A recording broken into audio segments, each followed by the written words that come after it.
Wer kennt's nicht? Wir werden überflutet bei TikTok, bei Instagram, bei YouTube von irgendwelchen Lifehacks. Doch probiert jemand von euch die Lifehacks überhaupt aus? Und genau aus diesem Grund schauen wir uns heute mal 2 Lifehacks einfach mal an.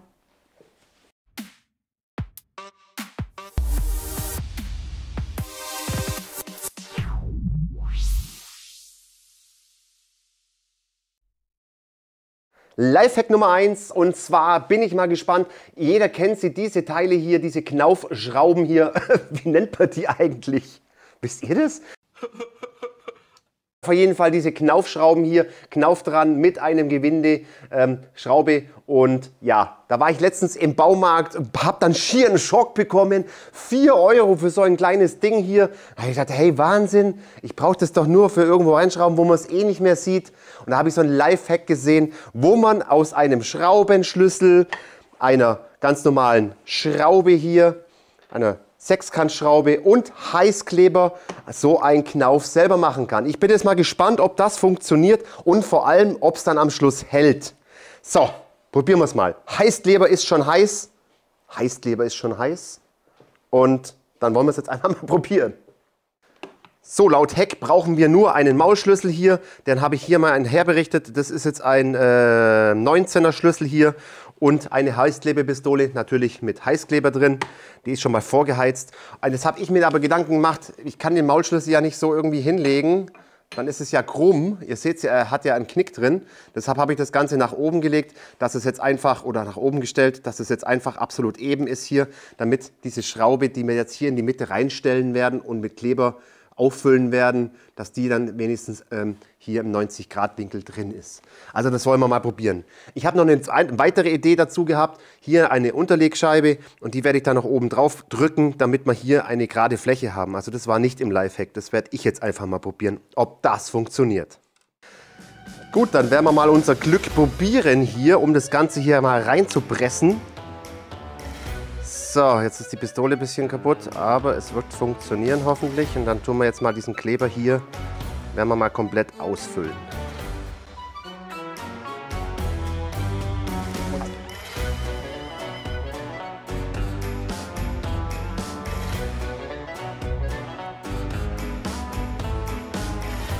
So, jetzt ist es ja ziemlich uneben hier.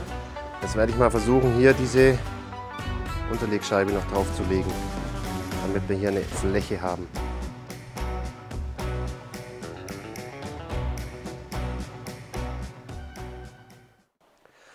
Jetzt ist das Ganze mal abgetrocknet. Jetzt schauen wir mal. Passt.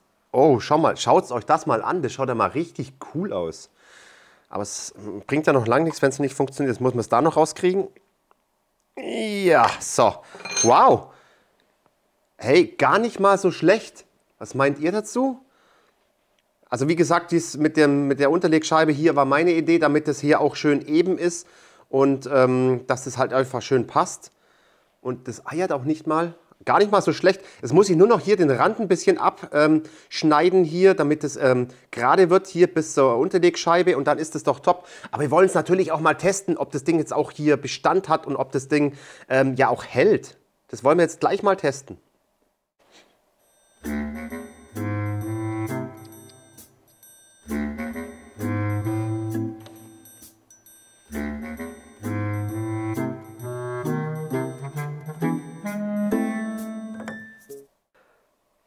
Jetzt habe ich hier eine Hülse, ich habe nichts anderes zum Reindrehen, aber es macht ja nichts, eine Gewindehülse hier, und jetzt drehen wir mal das Ganze hier rein. Na, schaut's mal, es eiert ja nicht mal so richtig. Gar nicht mal so schlecht. So, und jetzt mit der Unterlegscheibe habe ich eine schöne Auflage, und jetzt bomben wir es mal fest.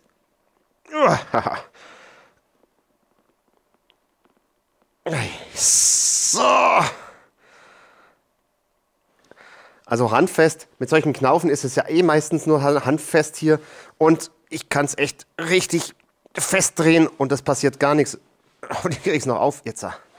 Also, wow, bin begeistert.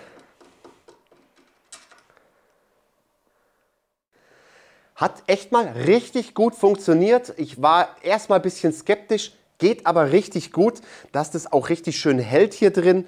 Also top. Ihr braucht es ja nicht viel. Ihr braucht ja nur einen Heißklebestift hier. Ihr braucht eine Schraube, eine Unterlegscheibe und gut ist. Und es kostet euch echt nicht viel. Wenn ihr jetzt hier im Baumarkt fahrt und diese Knöpfe hier sucht, erstens mal habt ihr nicht die bestimmte Länge, wahrscheinlich nicht. Manchmal sind sie zu lang, manchmal sind sie zu kurz oder wie auch immer. Und ihr könnt euren Knopf in eurer Länge selber herstellen. Und vielleicht da, wo man es nicht sieht, ist ja gar nicht so schlimm. Und so schlimm schaut der eigentlich ehrlich gesagt gar nicht aus. Also es gibt ja sogar Heißklebe-Sachen hier, die sind sogar noch farbig. Also könnt ihr ja noch mal mit Glitter und so weiter, könnt ihr theoretisch auch noch machen. Also ich bin begeistert und das mit der Unterlegscheibe kann ich euch nur empfehlen, denn wir haben da eine ganz andere Auflagefläche hier. Da können wir es auch noch mal, dann drückt es auch noch schön ja, gerade hin im Endeffekt und es ist wirklich hier absolut um 90 Grad. Hat echt super funktioniert und ihr könnt ja die Knöpfe hier in verschiedenen Größen machen, wie ihr wollt, je nachdem, was ihr für eine Schüssel natürlich daheim habt. Also echt top, Daumen hoch für diesen Lifehack. Lifehack Nummer 2, Messerschleifen mit 2 Fächerscheiben. Oh weia, da bin ich jetzt mal gespannt. In dem Lifehack wird beschrieben, wie man mit 2 Fächerscheiben hier Messer schleifen kann. Diese muss man dann hier aneinander bringen und kann dann hier das Messer durchziehen. Laut Lifehack. Also ich sage jetzt mal, ich bezweifle jetzt schon mal so ein bisschen, ob das überhaupt funktioniert. Man braucht dazu bloß eine Schraube, einen Akkuschrauber und hier noch eine Beilagscheibe und das Ganze Unterlegscheibe, um das Ganze dann zusammen zu verbinden. Und dann soll man das Messer nehmen. Ich habe jetzt hier extra ein uralt Messer genommen. Uralt, wirklich total am Arsch. Ihr seht es jetzt selber, hier geht gar nichts mehr. Schaut mal, wie stumpf das ist. Also ich komme hier ums Verrecken nicht durch. Oh, das ist ja echt wahnsinnig stumpf. Na, da geht gar nichts mehr. So, und das wollen wir jetzt einfach mal schärfen.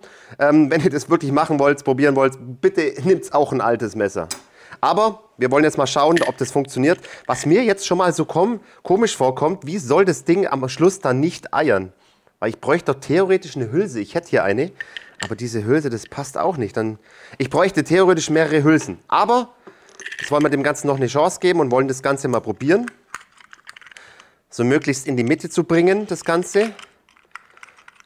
Und jetzt schrauben wir das Ganze mal zusammen. So, und jetzt bringen wir das Ganze mal so richtig schön in die Mitte. Dass das hoffentlich stimmt.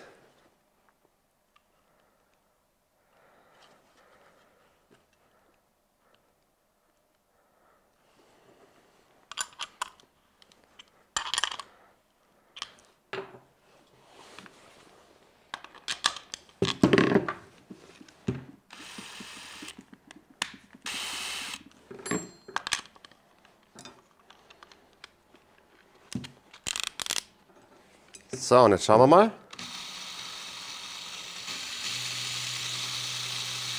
Also außen eiert es, hier drin, innen drin, wo das Messer praktisch reinkommt, da eiert es jetzt gerade nicht wirklich. Okay, schauen wir mal. Jetzt habe ich den mal eingespannt hier, damit der fest ist. Und jetzt soll man eigentlich nur schön betätigen und das Messer hier dann oben durchziehen. Wie gesagt, es scheint jetzt hier außen, es eiert schon. Aber das Wichtige ist ja, dass das hier drin nicht eiert und es eiert nicht. Also das hat schon mal funktioniert, obwohl wir keine Hülse haben. Aber jetzt schauen wir mal, wie es sich verhält. Also ich gebe mal Gas und ziehe das Messer ein paar Mal durch. Jetzt bin ich mal gespannt. Wow!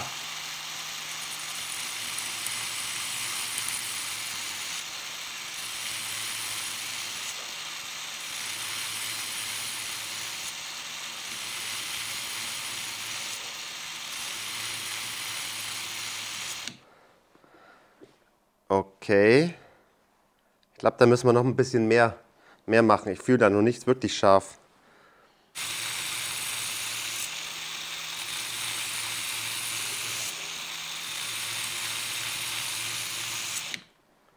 So, jetzt fühlt es sich wenigstens ein bisschen scharf an. Jetzt bin ich mal gespannt, ob es schneidet. Ist es jetzt scharf bei euch? Nein, natürlich nicht das Messer, sondern die Kamera. Schauen wir mal. Jetzt müsste es scharf sein, hoffentlich. Wow, hey, okay.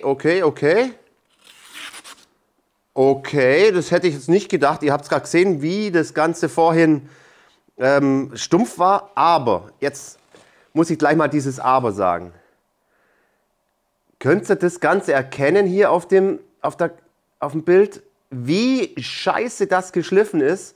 Also das Schliffbild schaut mal echt übel aus. Ist ja ganz klar, wenn ich das da durchziehe, mal ganz ehrlich. Jetzt könnt ihr es erkennen, denke ich mal. Also echt übel schaut das Schliffbild aus hier. Für ein absolut altes Messer hier, die andere Seite genauso.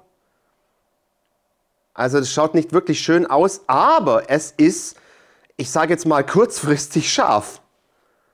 Jetzt war ich schon ein bisschen überrascht, dass es überhaupt irgendwie funktioniert hat, dass ich hier ein Messer doch relativ scharf bekomme.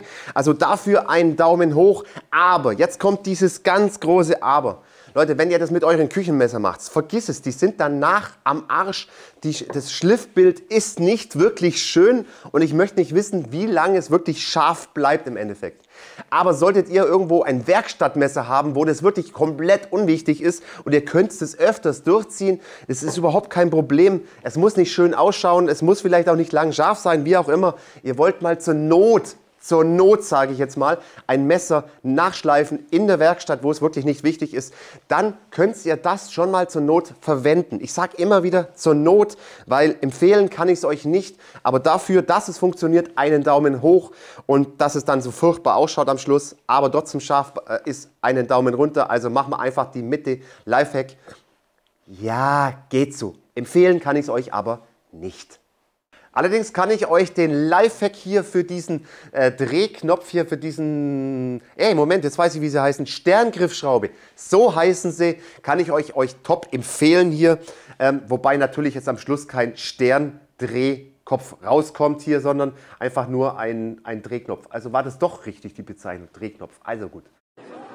Hä? Egal, kann ich euch empfehlen, man kann es selber herstellen, jeder hat Heißkleber daheim, jeder hat einen Schlüssel daheim hier, einen Schraubschlüssel hier und schon kann ich jede erdenkliche Größe im Endeffekt selber herstellen. Es funktioniert, das ist die Hauptsache. Wenn euch das Video gefallen hat, lasst doch bitte einen Daumen da, abonniert den Kanal, wenn ihr das noch nicht gemacht habt und ich würde sagen, bis zum nächsten Mal und Servus aus dem Allgäu.